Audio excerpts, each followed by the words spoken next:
everyone, I'm Janica de los Santos and I'm going to discuss the approaches to the school curriculum. So from the various definitions, we realize that curriculum is viewed in many ways.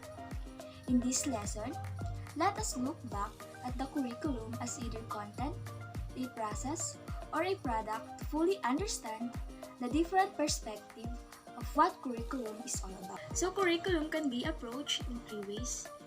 It could be a content, process, or an outcome. So let's have first the process as a content or a body of knowledge. Curriculum as a content or a body of knowledge. It is quite common for the traditionalists to equate a curriculum to a topic outline, subject matter, or concept to be included in a syllabus or a book. For example, a primary school mathematics curriculum consists of the topics on addition, multiplication, subtraction, division, distance, weight, and many more. Katulad din ng araling panlipunan sa high school o sekundarya, nag-uumpisa siya sa araling Asyano, kasaysayan ng daigdig, economics, at mga kontemporaryong issue.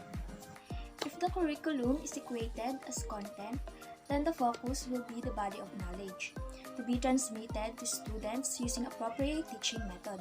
Maaaring magkaroon ng posibilidad na ang pagtuturo ay limitado sa pagkuha ng mga facts, concept, at principles ng topic, pero yung nilalaman or topic ay maaaring kunin bilang isang paraan ng pagtatapos. So, there are 4 ways of presenting the concept in curriculum.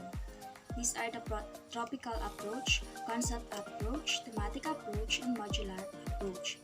So, the tropical approach is where much content is based on knowledge and experience is included. The concept approach is which fewer topics in clusters around major and sub-concept and their interaction with relatedness emphasized. Thematic approach as a combination of concepts that develop conceptual structures. Modular approach leads to complete units of instruction. Based on Schaeffer, there are some criteria in the selection of knowledge as subject matter. The first is significance. It is the content should contribute to ideas, concept principle, and generalization that should attain the overall purpose of the curriculum. It is significant if the content becomes the means of developing cognitive, affective, and psychomotor skill of the learner. Next is validity. Validity. The authenticity of the subject matter forms its validity. Knowledge becomes absolute with the fast-changing times. There is a need for validity check and verification. Content may be valid for the present, but not in the future. Utility. Usefulness of the content in the curriculum is relative to the learners who are going to use this. It must be relative to the time. It should be useful in the present and future, not only in the past. Questions like, will I use this in my future job? Will it add meaning to my life? Or, will the subject matter be useful in solving current concerns? Should be answered. Ability. The complex of the content should be within the range of experience of the learners. Teachers should apply the theories in the psychology of learning to know how subjects are presented, sequenced, and organized to maximize students' learning capacity. Feasibility. The subject content should be learned within the time allowed, resource available, expertise of teacher, and nature of learner. Last, interest. Interest is one of the driving force for students to learn better. So we should make our content interesting, like for example, relating it to real-life situation and make it more meaningful. The selection of the subjects matter or content aside from the 7 criteria mentioned earlier may include the following guide. First, commonly used in the daily life. Second, appropriate to the maturity levels and abilities of the learners. Third, valuable in meaning the needs and competencies of the future career. Fourth, related to other subject fields or discipline for complementation and integration. And lastly, important in the transfer of learning to other disciplines. Aside from the criteria in selection the content, there is also the fundamentals principle for curriculum contents. Palma in 1950 2022 proposed that the contents in the curriculum should be guided by balance, articulation, sequence, integration, and continuity. However, in designing curriculum contents, Hankins and Orsteins added an important element, which is scope. Balance. Content should be fairly distributed in depth and breadth. This will guarantee the significant contents should be concerned to avoid too much or too little of the contents needed within the time allocation. Articulation. As the content complexity progress with educational level, vertically or horizontally across the same discipline, smooth connections or bridging should be provided. This will assure no gaps or overlaps in the content. Sequence. The logical arrangement of the content refers to sequence, or be done vertically for deepening the content, or horizontally for broadening the same content. In both ways, the pattern usually is from easy to complex, and what is known to unknown. Integration. Content in the curriculum does not stand alone or in isolation. It has some ways of relatedness or connectedness to the other contents. This will provide a holistic or unified view of curriculum instead of segmentation. Continuity. Content, when viewed as an curriculum, should continuously flow as it was before, it is now, and where it will be in the future. It should be perennial and endures time.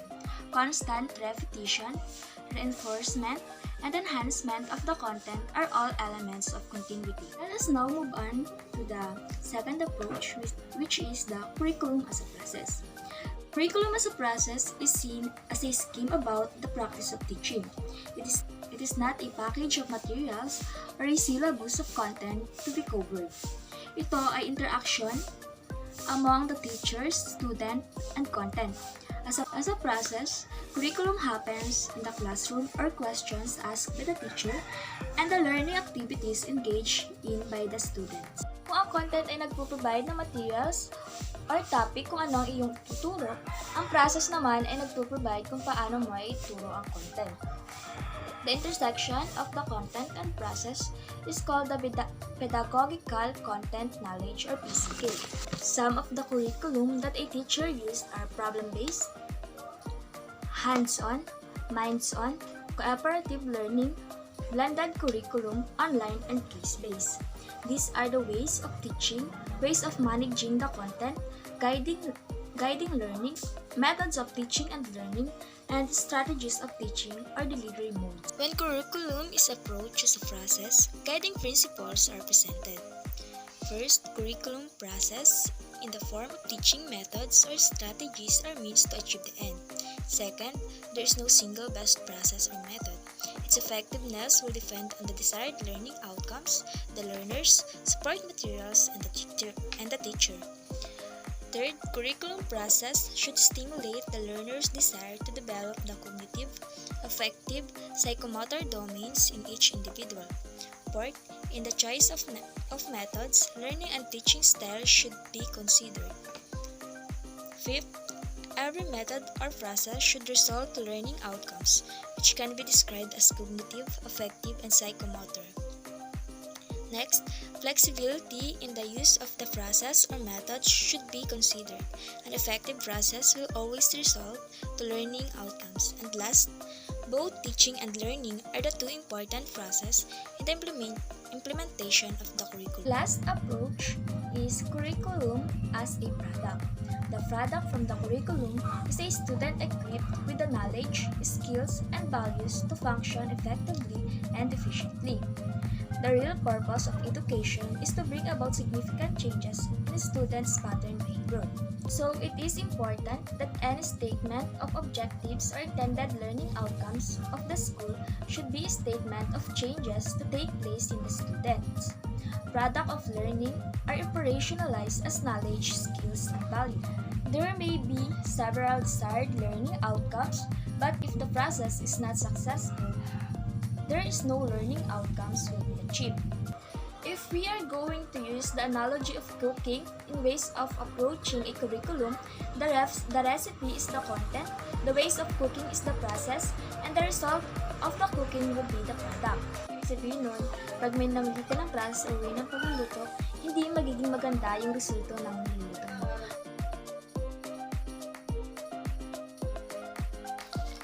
The title of the book that I use is The Disaster and Readiness and Risk Reduction.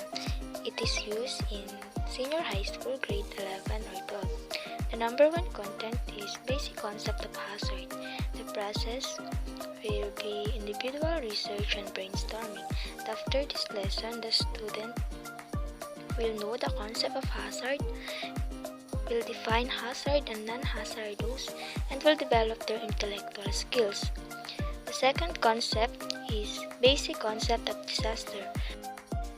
Under this lesson, there are 7 topics which are introduction to disaster and risk reduction, governance and civil society, environmental degradation and disasters, health and healthcare, city as a risk area, and how food insecurity influences disaster risk. The process are observation, group activities, student peer research, and misconception check. After this lesson, students will know the different kinds of disaster, origin and effects of disaster and hazard, know the difference between hazard and disaster, how strong and weak states survive during disaster, how food insecurity raises disaster and will develop their observation skills, leadership skills, and communication skills. The last concept is earthquake hazard. So under this lesson, there are 5 topics which are quake and earthquake hazards, what to do before and during an earthquake, understanding tsunami and tsunami preparedness, how to organize and conduct earthquake drill in school, and designing an earthquake evacuation plan for the school. The process are sharing personal experiences, execution of earthquake drill, the use of audio, visual, and video, and interactive game activities. So after this lesson, the student can perform an earthquake drill, will develop their communication skills, and know what to do after and during an earthquake and tsunami, and also will develop their creativity. Self-check. Instruction. Match the concept in the column 2 with the choices in column 3, and then write the letter of your answer in column 1. Self-reflect. Instruction. After learning from this lesson, how would you prepare yourself to become a teacher using the 3 approaches to curriculum?